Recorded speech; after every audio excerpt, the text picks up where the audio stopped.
Okay, good evening. Today is week 2 of the course, Tuesday. Today we're going to focus on centric buckling and then extension of Euler's formula. And we're going to do a lot of examples that will help you understand or to help you do your homework. Okay, I posted the homework already.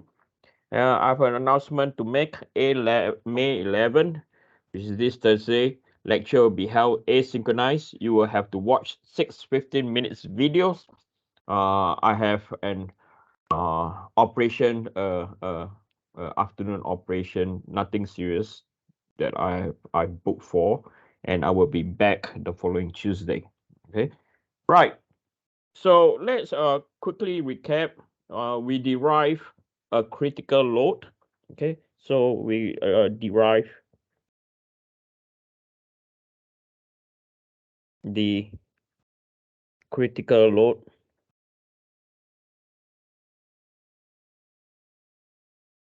PCR when buckling will occur. And this critical load, okay, we've derived this is PCR is equal to pi squared EI, Young's modulus, second moment of area, divided by L squared, which is the length of the structure. And we can also express this as stress. Okay, so critical stress, where before buckling or the onset of buckling might occur. So this is PCR over A, okay, where A is the cross-sectional area.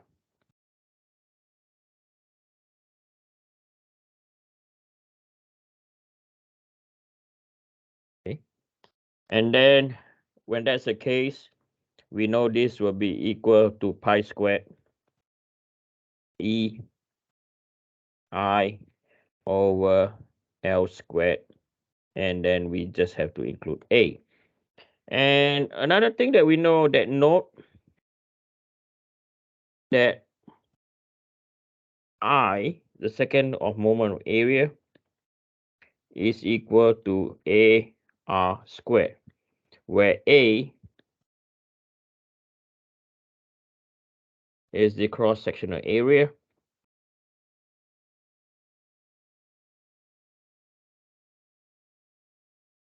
and R is the radius of gyration. Okay, so we can write R squared. Okay, we can let R squared is equal to I over A. When that's the case, the critical stress will be equal to pi squared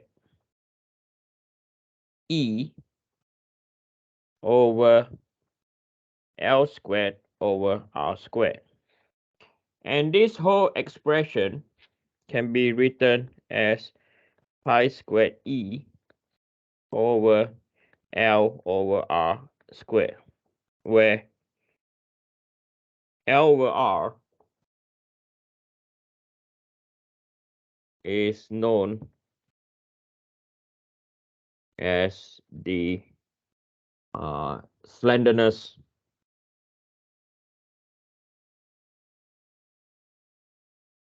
ratio. Okay.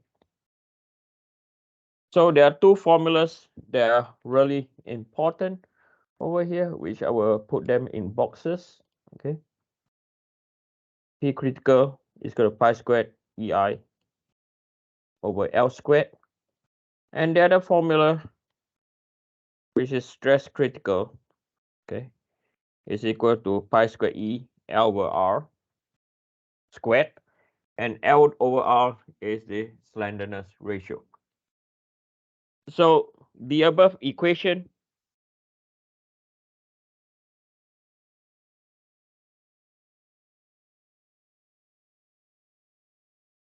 It's only valid for centric buckling.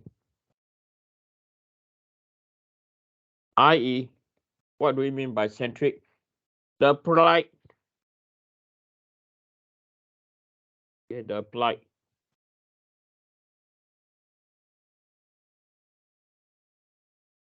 normal force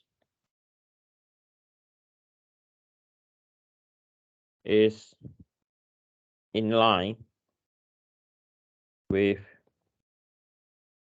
the centroid. With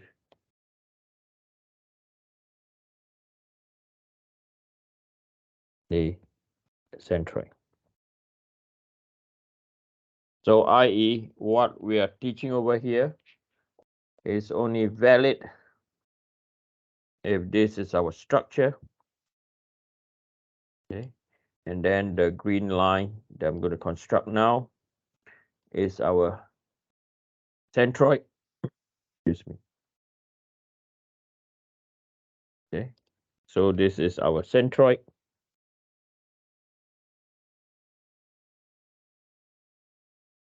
And the applied load,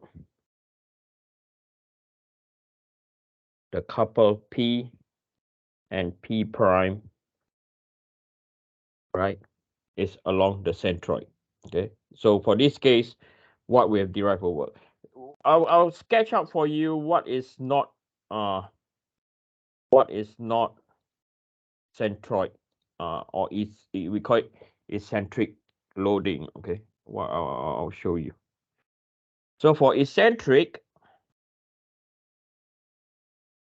okay, so again, this is our centroid.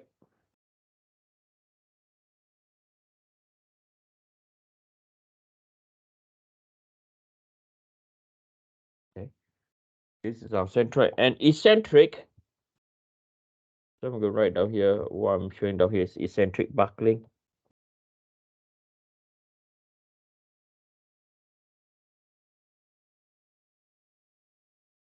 On the left hand side, centric buckling. So you can see better.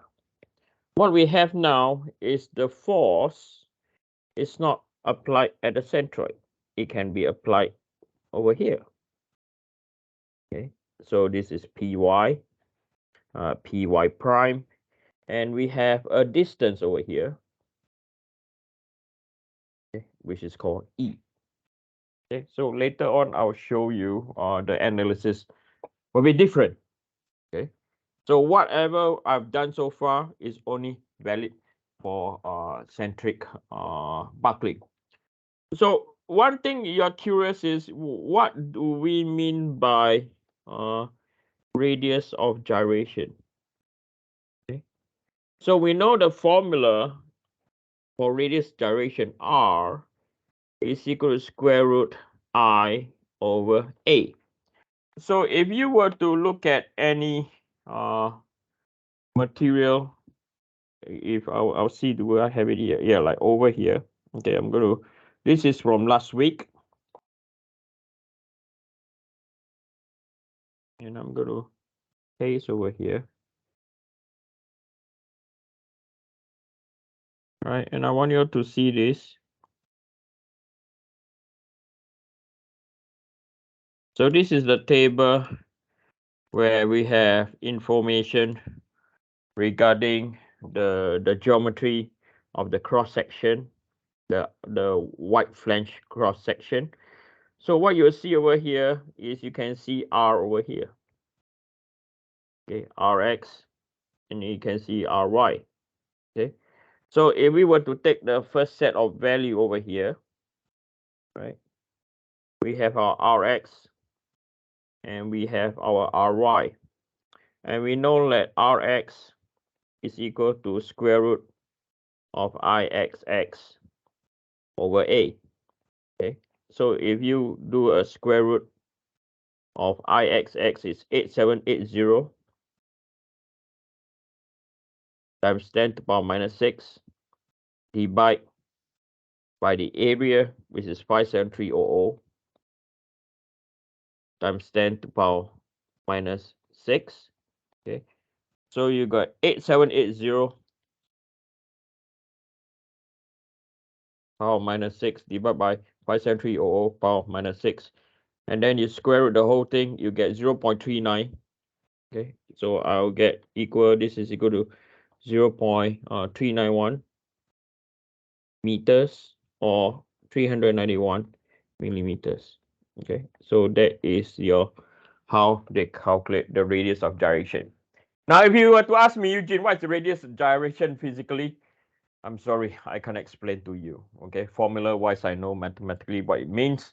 Physically, I can't visualize what it is. Okay, if I don't know, I don't expect you to know. Okay, anyway, we come back to over here. Okay, so we come back. So let's try an example, a short example. Okay, let's try a short example. So if we are going to, I'm going to call this equation number. I'm going to call this equation number 1. Okay. So now let's say we are going to apply. We're going to apply. So example number 1.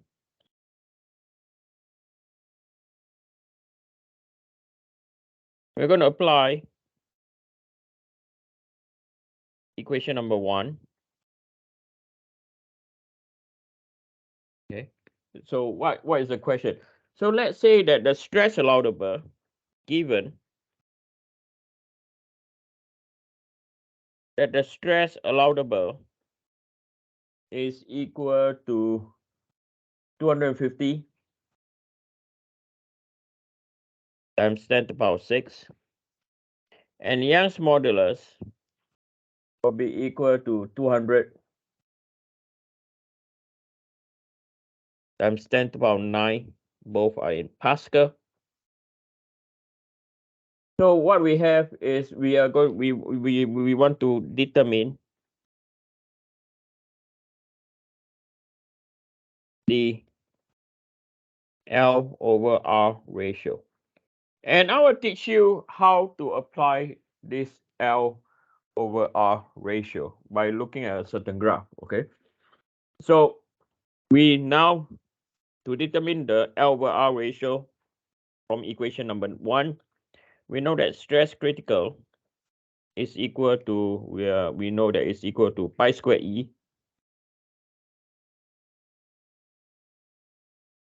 over L over R squared. Okay. So from here, we just need to rearrange. So L over R is equal to square root of pi squared E over stress critical. So we are given that the stress critical is equal to 250. So this will be equal to pi squared multiplied by Young's modulus divided by stress critical, which is 250 times 10 to the power 6. So this will come out to be pi squared times by 200 power 9 divided by 250 power 6. Square root of the whole thing is 88.88. Sorry, 88.86. This is the value of what we have. So what does this 88.86 actually means? Okay. So now I'm going to sketch a graph.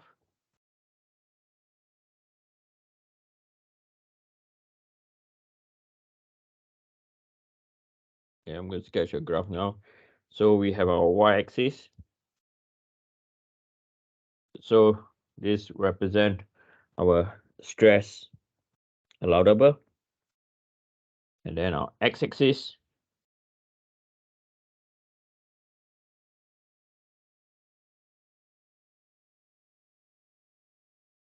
This will be our L over R ratio. So I'm going to call this 20, 40, 60, 80, 100, 120, 140. In fact, I can draw bigger than that. Okay. So this is 20, 40, 60, 80, 100, 120, 140,